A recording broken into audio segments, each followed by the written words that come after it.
제 꿈이요? 저는 지금은 다른 일 하고 있기는 한데 나중에 사업할 거예요. 자격증 따서 사업하려고 계획 세우고 있어요. 솔직히 다른 사람 밑에서 돈 벌면서 이렇게 성공하기가 힘들 세상? 이런 거라서 이제 저의 미래를 위해서 좀 더 제 일을 하면서 커리어 좀 쌓아가면서 살아가는 게 목표고 꿈입니다. 코로나 때문에 이직을 준비하고 있는데 취업 준비하고 있긴 한데 계속 앞으로도 물가는 계속 오르고 결혼도 해야 되고 앞으로 이제 돈 열심히 벌고 싶죠. 내 집장만 하고 돈 모아서 부족함 없이 그냥 많이 버는 것도 욕심 없고 그냥 평범하게, 그게 진짜 요즘 꿈 같아요. 청년들의 꿈이 별거 없이 평범하게 사는 거. 그게 이젠 어려워진 세상이 됐잖아요. 내 집 만드는 것도 그렇고 무리해 가면서까지 한탕주의로 많이 변한 것도 맞는 것 같고, 그게 제 또래들의 잘못이라고 저는 절대 생각 안 해요. 사회가 그렇게 변했고 환경이 그렇게 변해서 이 시대에 타고난 운이 안 좋았을 뿐 저희 잘못이라고 생각도 안 하고, 그리고 요즘에 진짜 캥거루족이 많다고 하잖아요. 취업 안 돼서 노력하는 친구들도 정말 많을 거고 어떤 마음인지도 너무 잘 알아서 힘내라고 말하는 것도 사실 폭력이라고 생각해요. 그래서 그냥 너희 잘못이 아니다, 그냥 위로 한마디만 해주고 싶어요. 안녕하십니까. 페트롤전북의 함윤호입니다. 저희 페트롤전북에서는 청년이 전북을 말한다, 청년에게 들어봐 라는 주제로 전북에 정착해 살아가는 청년들과 함께한 멍석토론 특집 방송을 전해드리고 있습니다. 오늘은 청년이 되기 전에 청소년 시기에 꿈보다는 수능을 잘 봐서 인서울 하는 게 목표가 되어버린 지역의 청소년들의 현실, 지역에서도 충분히 자신만의 인생을 설계하고 살아갈 수 있는 환경이 마련되어야 한다는 이야기 등 다양한 내용을 논했습니다. 함께 들어보시죠. 발제자는 김현지 씨 해주시죠. 사실 좀 피상적인 내용으로 발제를 준비를 했다가 오늘 말씀하시는 걸 듣고 좀 더 저의 이야기와 좀 더 저의 생각을 좀 녹여내야 되지 않을까라고 생각을 해서, 일단 저는 청년 시기 이전에 청소년 시기에 대해서 좀 더 한번 저희가 교육적으로 좀 더 한번 생각을 해봤으면 좋겠다라는 생각을 가지고 접근을 하려고 하는데요. 일단 저의 경우를 보면 저는 일단 대학교를 잘 가고자 해서, 왜냐면 그게 저의 어떻게 보면 세상이었으니까요. 그래서 그것에 의해서 일희일비하게 되고 또 결과적으로 어떤 결과를 내고 이제 그렇게 저의 10대 생활을 보내왔던 것 같아요. 그러다 보니 대학교에 정작 가서 나는 어떤 사람이고 나는 무엇을 하고 싶고 이런 생각을 하게 되더라고요. 저는 어렸을 때부터 고등학교를 졸업할 때까지 항상 저의 장래희망은 선생님이었어요. 왜냐하면 제가 봐왔던 분들은 선생님이고 그거 외에는 또 좋다라는 어떤 이야기를 들어본 적도 없고 하다 보니까 그냥 항상 그랬지만 이제 대학을 가고 서울에서 생활을 하다 보니 정말 다양한 생활을 하시는 분들이 많고 자기의 이야기를 풀어가시는 분들이 많더라고요. 근데 왜 난 이제서야 이런 고민을 하고 이제서야 오춘기를 겪었을까, 이런 좀 생각이 들었지만, 또 제 주변에도 저와 같은 일명 명문대에 왔지만 내가 지금 어디에 있고 내가 뭘 하고 싶은지 모르는 사람들이 되게 많더라고요. 근데 그게 참 우리 한국 교육의 부정적인 한 측면인 것 같아요. 그리고 제가 또 가르쳐봤던 친구들을 봤었을 때도 정말 공부에 흥미가 없고 정말 좀 과장되게 말하면 수학 머리가 없어요. 근데 계속해서 학원과 과외 연속을 달리고 있는 거예요. 그렇지 않으면 부모님들이 불안해서 살 수가 없고, 아이들은 또 그 부모님들의 그런 요구와 속도에 맞춰서 살려고 하다 보니 스트레스를 받아서 더 공부를 할 수가 없는 거죠. 그래서 더더더 성적은 떨어지게 되고, 이제 그렇게 그 친구는 자기의 어떻게 보면은 삶에 선택할 수 있거나 고민할 수 있는 기회를 우리나라 교육의 틀에서 참 박탈을 당하고 있다. 그래서 제가 먼저 이제 수업을 그만하겠다라고 하고 그런 경우도 있을 정도였던 것 같아요. 그리고 또 한 가지 더 말씀을 드리고 싶은 건, 사실 정읍에서 공부를 일명 잘했다는 저의 친구들이 다 지금 정읍에서 공무원을 하고 있어요. 뭐 서강대, 연세대, 뭐 이화여대 등등등 정말 명문대학교를 나온 친구들이 사실은 공무원을 해요. 그리고 이제 그 중에서 자기의 적성을 잘 맞춘 친구들은 뭐 교사를 하고 있고요. 진짜 저희 단톡방을 보니까 10명 중에 9명이 공무원을 하고 있더라고요. 그래요? 네네. 근데 사실 고등학교 친구들은 그래요. 근데 중학교 친구들은 이렇게 뭐 저희는 고등학교 때 학력 우수반 같이 야자할 때도 따로 공부 잘하는 친구들은 20-30명씩 모여서 했거든요. 근데 그 친구들이 공무원이고요. 중학교 친구들도 또 10명 정도 단톡방이 있는데 그 친구들은 되게 학업 수준이 다양해요. 그러니까 뭐 약사인 친구도 있고 공무원인 친구는 저밖에 없고 또 각자 그 친구들은 오히려 뭐 문화예술 쪽에서 일을 한다거나 되게 다양한 일을 하더라고요. 오히려 그 정도 아니면 잘하는 기준에서 벗어났던 친구들이 어렸을 적 사춘기를 통해서 난 뭘 하고 싶을까 이런 고민을 했어가지고 지금 오히려 더 다양하고 자기의 삶의 어떤 스타일을 찾아서 살고 있더라고요. 그래서 저는 일단 수능이라는 교육 과정이 점수를 잘 맞았다, 못 맞았다에서부터의 어떤 사회적인 프레임이 학생들을 자기의 꿈을 찾아가는 거에 많은 그 제동장치를 거는 게 아닐까라는 생각을 하게 되고 또 한편으로 어떻게 보면 이 사회의 편견들 뭔가 이것이 맞고 이것이 틀리고 이러한 엄청난 사회 큰 프레임이 아이들의 교육의 방향을 많이 제한하고 있는 것 같아요. 그래서 오히려 외국에서 살다 온 친구들 같은 경우가 되게 자기가 하고 싶은 일을 일찍 찾아가지고 길을 찾아가는 경우가 많은 것 같고요. 제가 한 외국에서 오랫동안 살았던 친구랑 최근에 만날 일이 있었어요. 그 친구는 지금 나이에 이제서야 석사를 들어가는데 엄청 자기가 공부를 통해서 공부가 아니라 자기 삶을 살면서 많은 고민 끝에 이제 이 길로 29이라는 나이에 대학원을 이제야 들어가게 됐어요. 근데 그 친구가 자기가 이제 한국에 있다 보니까 자기가 지금 백수라고 그런 말을 하더라고요. 그래서 너는 지금까지 뭐 일도 해왔고 했는데 왜 이 잠깐 대학원 들어가기 전에 이 시기를 대학원 준비생이라고 말하지 않고 백수라고 넌 말을 하냐? 제가 그렇게 물어봤더니 그 친구가 한 3주 전에 한국에 들어왔는데 자기가 지금 대학원 그래서 내가 너는 외국에선 너를 어떻게 신분을 표현을 하냐 했더니 그 친구가 난 외국에서는 나를 대학원 준비생이라 말을 할 수 있다. 하지만 한국에 오니까 저 대학원 준비하고 있어요 라고 하니까 주변 사람들이 그래서 지금 일은 하고 있어? 뭐 아니면 지금 지금의 어쨌든 현재 상태에 그런 것들을 물어보는 거죠. 그래서 결론이 난 게 나 저 지금 백수예요 라는 말까지 이렇게 유도가 됐다고 하더라고요.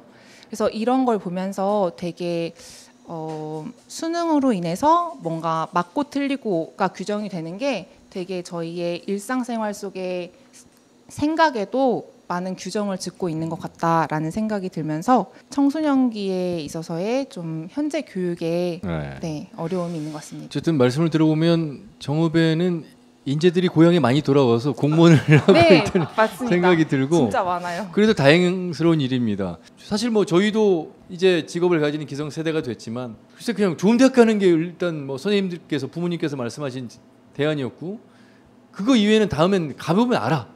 뭐 다 길은 열려 있어 그렇게 말씀을 하셔가지고 아무 생각 없이 진로는 정말 생각지도 못하고 갔던 기억이 나는데 우리 전북의 청년이 머물기 위해서는 중고등학교 시절부터 좀 더 관심을 갖고 이 지역에 어떤 기업이 있고 얼마나 살기 좋은지 삶의 질은 얼마나 더 좋은지 여러 가지 교통문화라든지 문화지수라든지 조금 더 역사적 가치라든지 이런 부분들에 대해서는 서로가 공감하지 않는다는 그런 이야기 속에서 중고등학교 시절로 다시 돌아가 보면 어떻겠느냐라는 그 발제를 해주셨습니다. 요 말씀들에 대해서 한마디씩 좀 해주셨으면 좋겠습니다. 예. 그러니까 이제 다시 돌아가면, 그러니까 부모님의 피땀 어린 큰 돈 들여서 대학 때 고민하지 말고 고등학교 때 국가가 고민할 시간을 주자 이런 맥락으로 일깨워지는 것 같아요. 저 같은 경우는.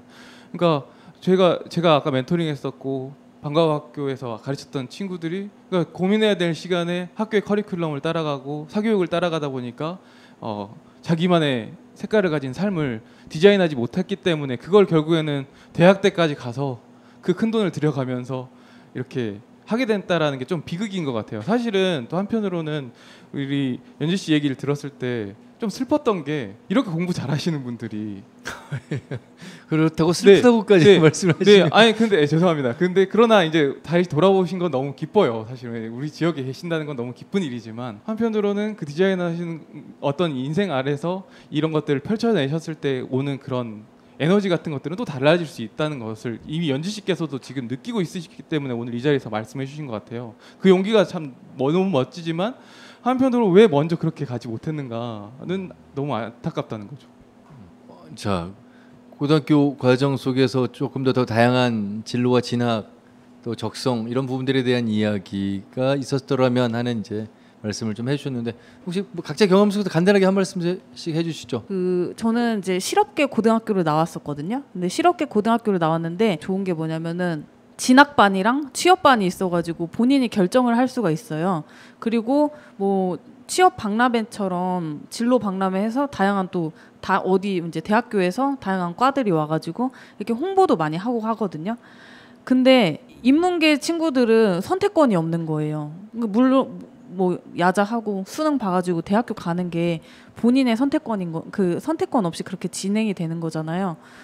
그래서 그리고 또 실업계 친구들 이제 특성화 고등학교라고 네, 얘기를 하죠. 예. 네. 제가 옛날 사람이어가지고 네, 특성화 고등학교 그 친구들 같은 경우에는 그 다양한 이제 직업군을 체험을 할 수가 있는데 그때 저 이제 고등학교 때 그 특성화 고등학교를 가면 공부 못하는 사고뭉치 약간 이런 편견을 또 가지게 되는 거예요. 근데 저 같은 경우에는 인문계 갈 수 있었는데 난 학교 늦게 끝나는 거 싫어. 난 그냥 차라리 엄마의 경제적으로 독립을 하겠어 하고 학교 일찍 끝나고 아르바이트 하는 걸 선택을 했거든요. 저는 저한테 진짜 되게 큰 자양분이 된 거예요.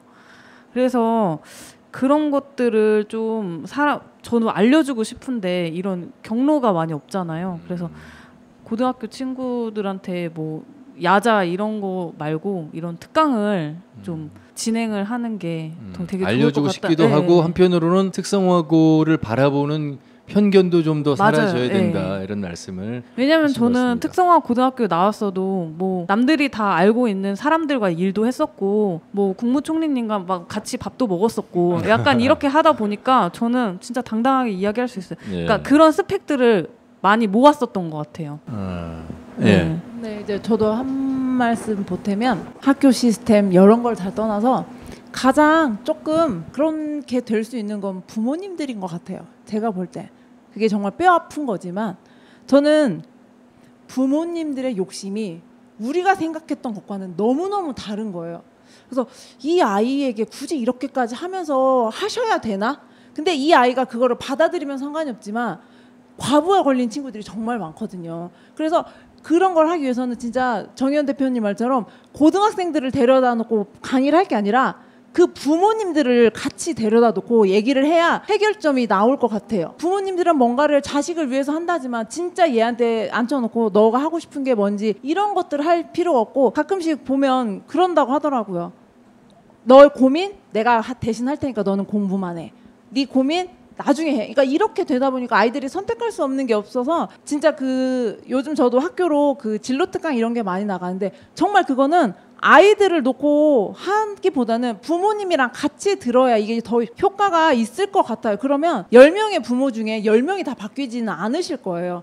단 한 명의 부모님이 바뀐다라고 하면 그거는 이 아이한테도 긍정적인 영향이 되지 않을까 해서 그런 게 같이 좀 수반이 된다라고 하면 좋지 않을까라는 생각을 해요. 참 교육도 정치도 부모도 모두가 어쨌든 변화해야만 되는 그런 내용들이 많은 것 같습니다. 그런데 그 변화가 참 쉽지 않고 그래도 오늘 이렇게 말씀을 들으면서 조금씩 변화하고 있다는 확신은 듭니다. 자, 오늘 좀 말씀을 나눠봤습니다.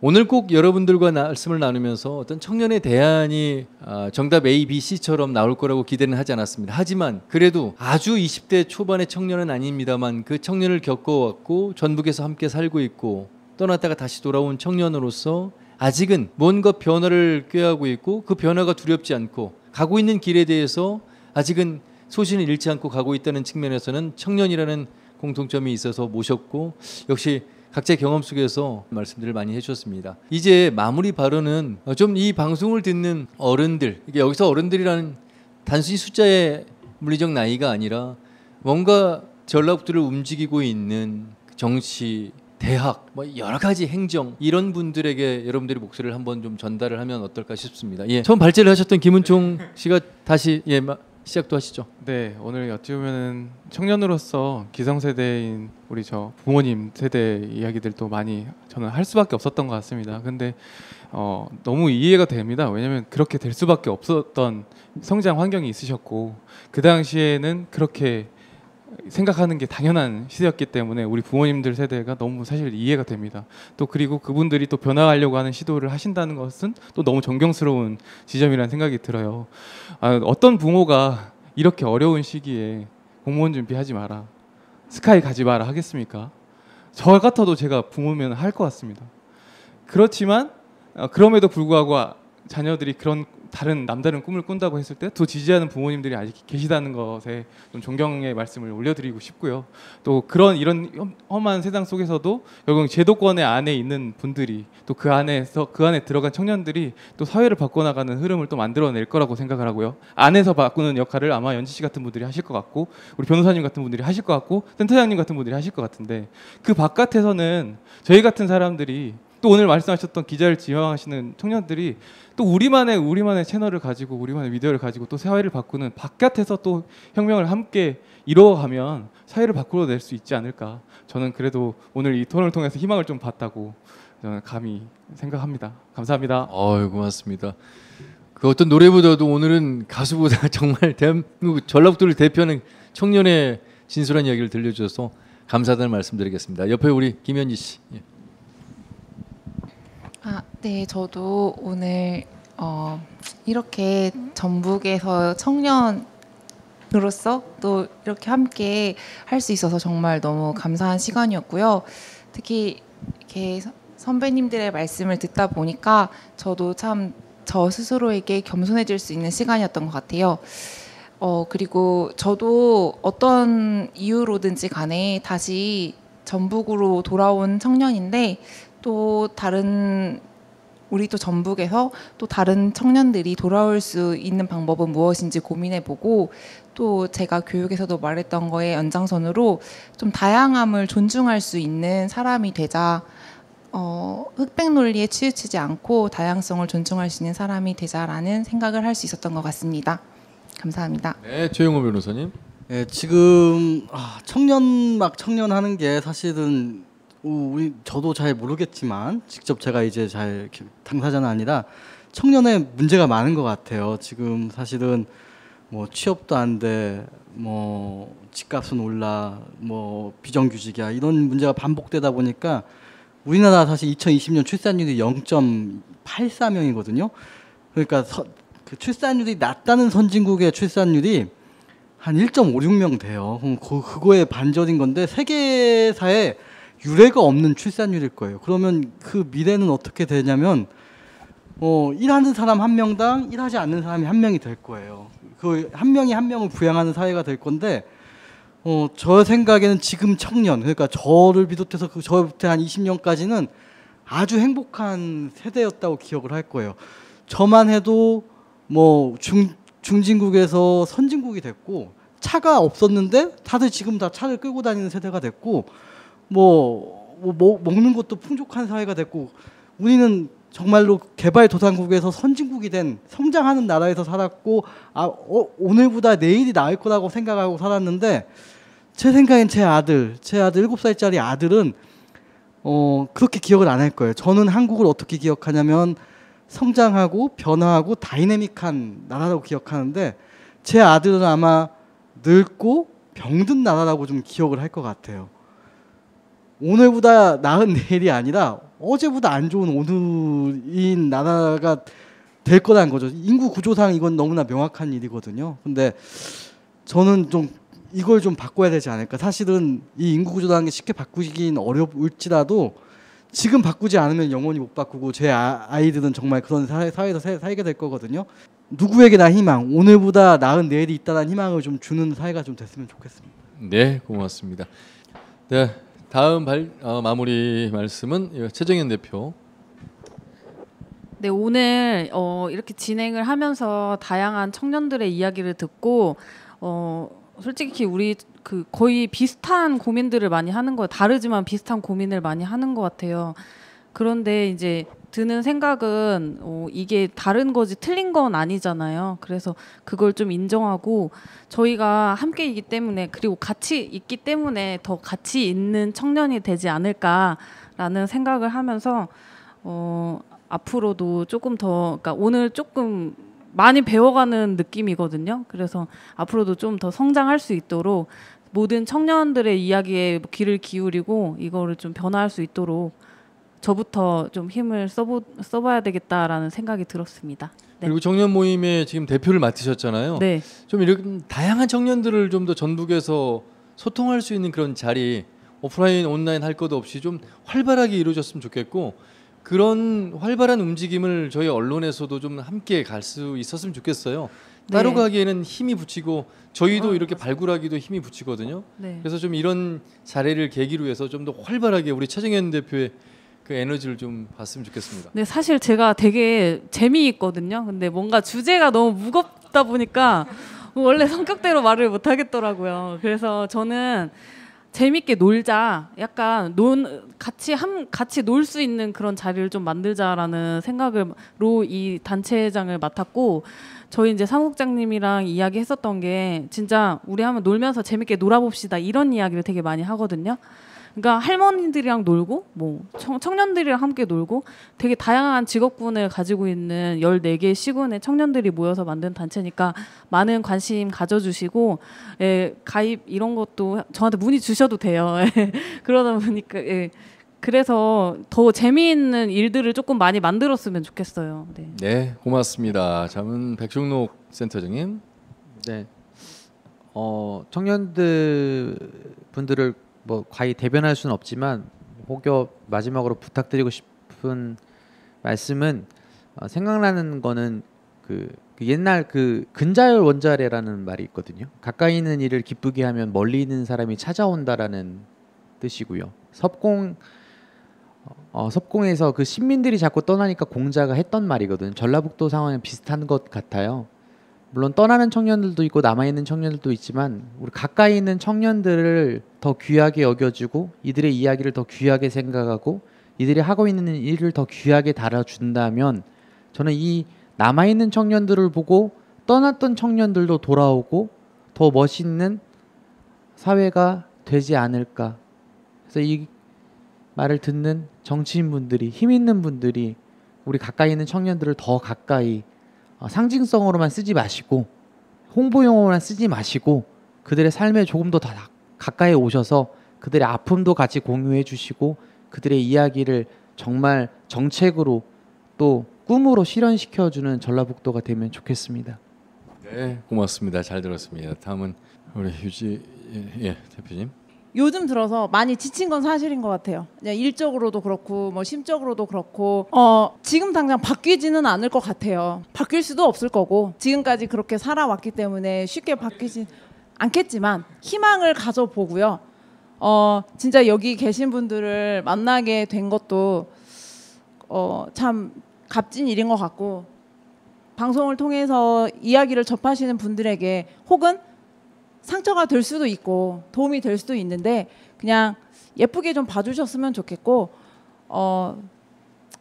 좀 더 많은 사람이 가진 사람이 나보다 조금 모자란 사람을 좀 안아주셨으면 좋겠어요. 내가 가지고 있었으니까 있는 거 뺏지 말고 내가 이만큼 가졌으니까 그래 나 이만큼 가졌으니까 없는 너에게 좀 베풀겠다 해서 뭐 정치하시는 분들이던 아니면 그 저희보다 이제 연령대에 계신 분들 당연히 존경스러운 건 사실이죠. 왜 이 나라를 이렇게 만들어 주셨으니까. 그런데 그런 만큼 조금 밑에 있는 분들에게 조금은 양보를 해주셨으면 좋겠고 그분들의 입장을 좀 대변해서 같이 잘 살 수 있는 전북을 좀 만들었으면 좋겠고 그 뭐 농부가 됐던 예술가가 됐던 뭐 공직자가 됐던 모든 분들이 다 행복하셨으면 좋겠어요. 코로나 때문에 많이 힘들기도 하고 지치기도 했을 텐데 오늘보다는 내일이 좀 밝지 않을까요? 그런 희망으로 좀 사셨으면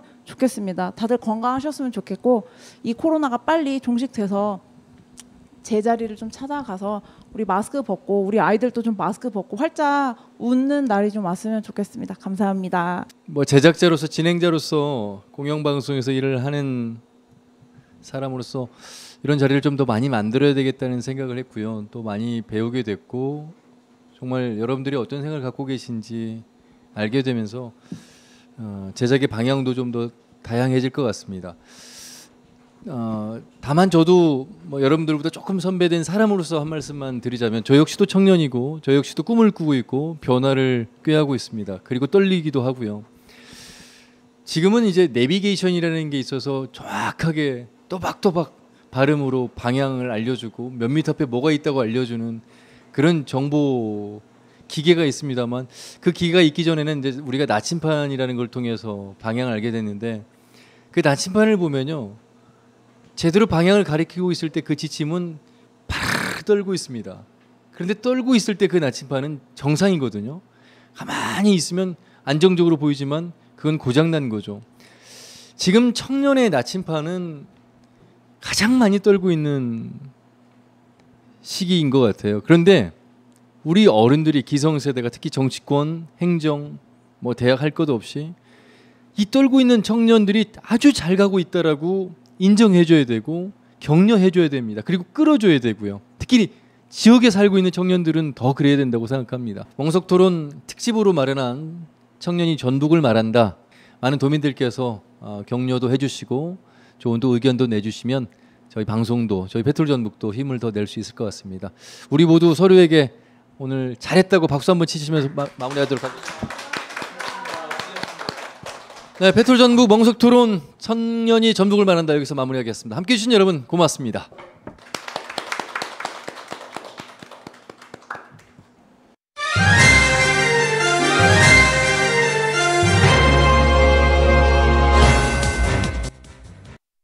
네, 지금까지 청년이 전북을 말한다. 청년에게 들어봐. 페트롤전북 멍석토론 현장 녹음 내용을 전해드렸습니다. 시청자 여러분의 눈높이에서 논하고 소통하는 시간을 앞으로도 저희 페트롤전북에서는 계속해서 진행하도록 하겠습니다. 페트롤전북에 많은 관심과 애청 당부드리면서 특집으로 일주일간 보내드린 페트롤전북 멍석토론 청년이 전북을 말한다. 청년에게 들어봐. 여기서 마무리하고요. 다음 분기 때 또 다른 내용으로 인사드리도록 하겠습니다. 함께해 주신 여러분 고맙습니다. 함윤혜였습니다.